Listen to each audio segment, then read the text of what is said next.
Lep pozdrav, danes bomo govorili o poslovnem canvasu oziroma po angleško Business Canvas.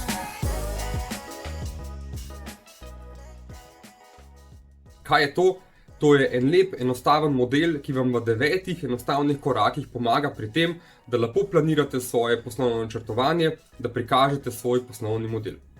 Če pogledamo, kaj je Business Canvas, ima 3 glavna področja. Eno je naš prihodkovni del, kje so moje stranke, kje jih dobim, kako bom z njimi komuniciral, in potem še del, ki se v bistvu ukvarja z našim podjetjem, kakšne vire potrebujemo, kako bomo do njih prišli, kaj bomo delali sami, kaj z zunanjimi partnerji in kakšni stroški so s tem povezani.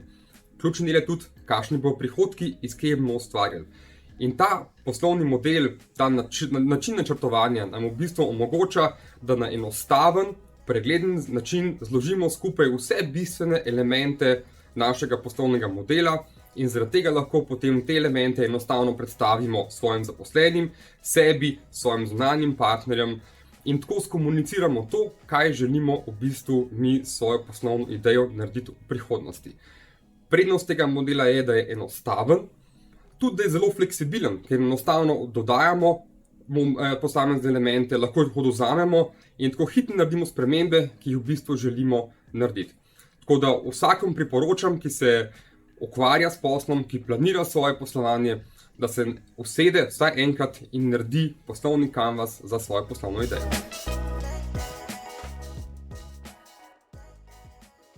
Torej, pri poslovnem canvasu je ena ključna prednost pred ostalimi modeli. In to je to, da je fokusiran na vaše kupce. Vi obstajate za to, oziroma vaša ideja, vaši izdelki, da boste zadovoljili potrebe svojih kupcev. Niso kupci tukaj za vas, vi ste tukaj za kupce. In poslovni canvas se osredotoča na kupce in to je tudi, kjer v bistvu pri planiranju začnemo. Lepo vam pokaže, kakšne so med posameznimi elementi vašega poslovanja povezave, kako se stvari vzročno-posledično sledijo in na koncu vam da en zelo lep povzetek, a imate posel narejen tako, da ima neko logično zaporedje, da ima neko logično strukturo, ki ima rep in glavo.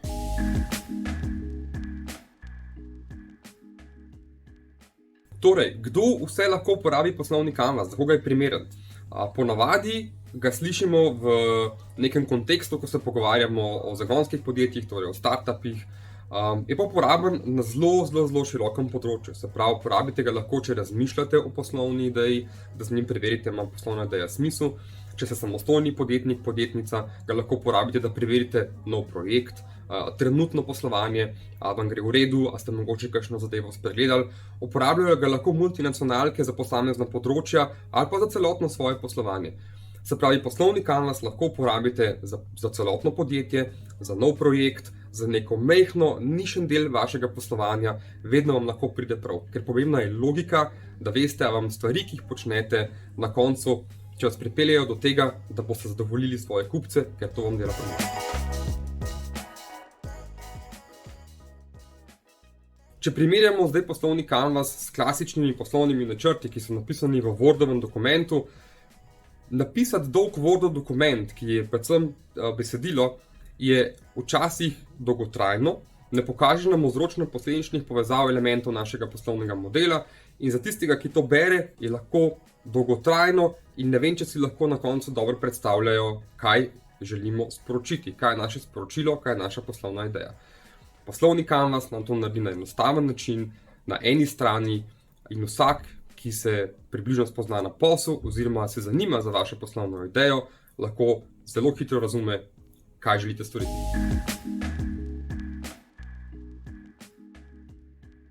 Torej, kaj je poslovni canvas? Poslovni canvas je način, s katerim predstavimo informacije o našem poslovnem modelu. Sestavljen je iz 9 posameznih razdelkov, kjer desna stran predstavlja tisti del, ki predstavlja naše stranke, vrednost, ki za stranke ustvarjamo, kanale in kako bomo s strankami komunicirali, konča pa se desno spodaj, ko opišemo, kje bo naše podjetje delalo prihodke. Potem drugi velik del poslovnega canvasa je leva stran, ki pa nam govori o internem ustroju podjetja, kakšni so naši procesi, naši partnerji, naše aktivnosti in kakšne stroške oziroma investicije potrebujemo, da bomo te aktivnosti lahko izvajali. Ko zložimo oba dela skupaj, dobimo lep pregled na tem, kaj delamo, koliko nas to stane, kako bomo zadovoljili potrebe naših strank, s čim in kakšne prihodke lahko na podlagi tega ustvarjamo. Kako uporabljamo poslovni kanvas? Poslovni kanvas je vedno enak. Se pravi, model imate, ste ga lahko pogledali na ekranu, če greste na internet, ga boste našli na nešteto straneh. Ključno je, da ima vedno enake kvadratke. Začnemo vedno pri tem, kdo so naše stranke in kakšno vrednost ustvarjamo za svoje stranke. Ko boste izpolnjevali posamezna področja, posamezne kvadratke, je ključno to, da vedno razmišljate o tem, kakšna je vrednost za vaše stranke, oziroma kako aktivnosti posameznega kvadratka podpirajo ustvarjanje te vrednosti in komuniciranje te vrednosti do svojih strank.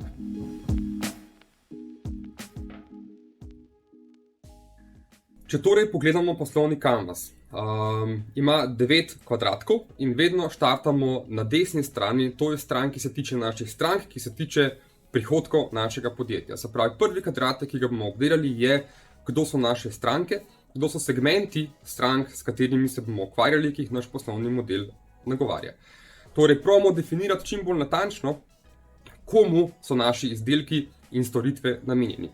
So tistim, ki potrebujejo čevlje, tistim, ki potrebujejo tekaške čevlje, tistim, ki potrebujejo smučarske čevlje.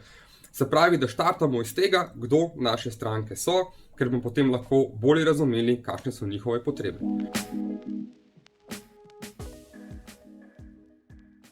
Drugi kvadrat, ki ga govorimo, s katerim se ukvarjamo, je tisti sredinski, ki govori o tem, kakšno vrednost bomo mi svojim strankam ustvarili, oziroma kakšno težavo jim rešujemo, zakaj bi stranke pri nas naše izdelke in storitve kupovale.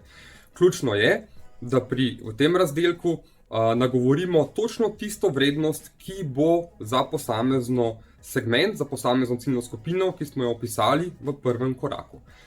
Pomembno je, da se osredotočite na to, kakšna je vaša prednost pred ostalimi na trgu, pred vašo konkurenco in da bo prednost, ki jo boste sami definirali, resnična prednost za vaše stranke. Da boste jim res nekaj dobrega naredili, da jim boste res rešili neko težavo.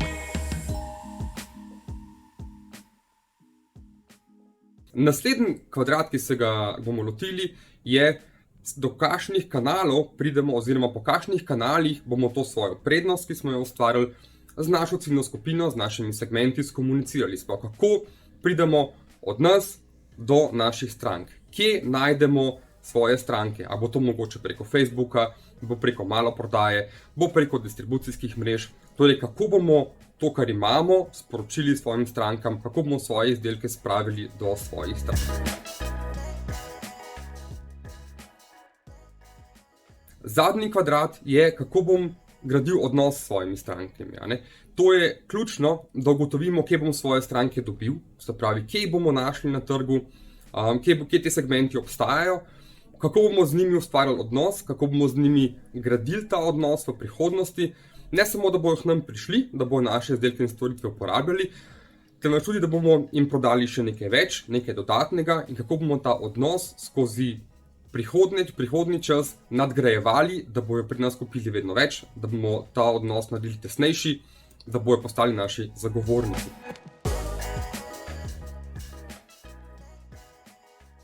In celoten del poslovnega kanvasa, ki se tiče strank, kanalov, vrednosti in pa kako bomo ta odnos gradili, nam potem spodaj pokaže, od kje bomo delali prihodke. Torej, kje bo naše podjetje, naša poslovna ideja prinašala denar, kar je v končni fazi ključno za vsako uspešno podjetje. Ko končamo prihodkovni del Business Canvasa, se potem osredotočimo na stroškovni del, oziroma to, kaj bo naše podjetje počelo, delalo, kakšne vire potrebuje za to, da bomo lahko to vrednost, ki smo jo predefinirali, dostavili do svojih strank.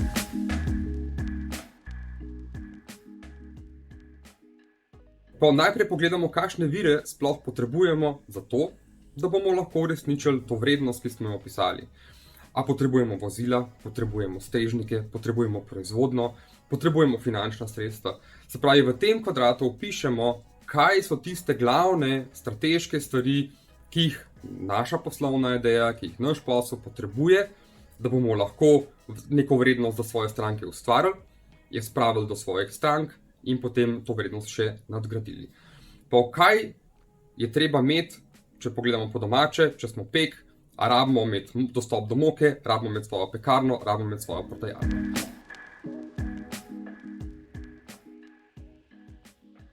Potem pogledamo, kakšne so glavne aktivnosti, ki v bistvu naše podjetje počne, jih dela, da bomo to vrednost zopet ustvarjali.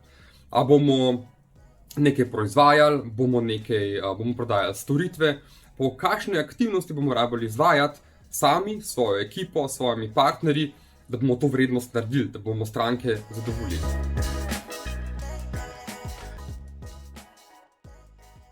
Potem naslednji kvadrant, ki ga pogledamo, kateri so ključni partnerji.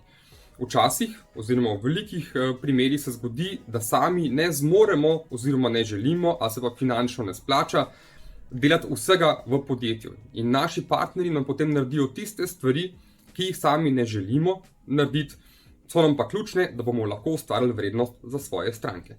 Recimo, veliko podjetij ima proizvodnjo nekje drugje, ker se enostavno ne splača zagnati lastnega proizvodnega obrata, ker je obseg poslovanja premajhen. Se pravi, kdo so naši ključni partnerji, da nam bodo omogočili ustvariti vrednost, izdelek, storitev in potem jo spraviti do svojih kupcev. Zelo veliko ponavljam, zakaj je to vrednost, ker je to ključno za poslovni model. Vse se vrti okoli vrednosti. Pa pomembno je, da vsako aktivnost, ki jo naredimo v poslovnem kanvasu, nam pripomore, nam gradi vrednost, ki jo potem naše stranke prepoznajo.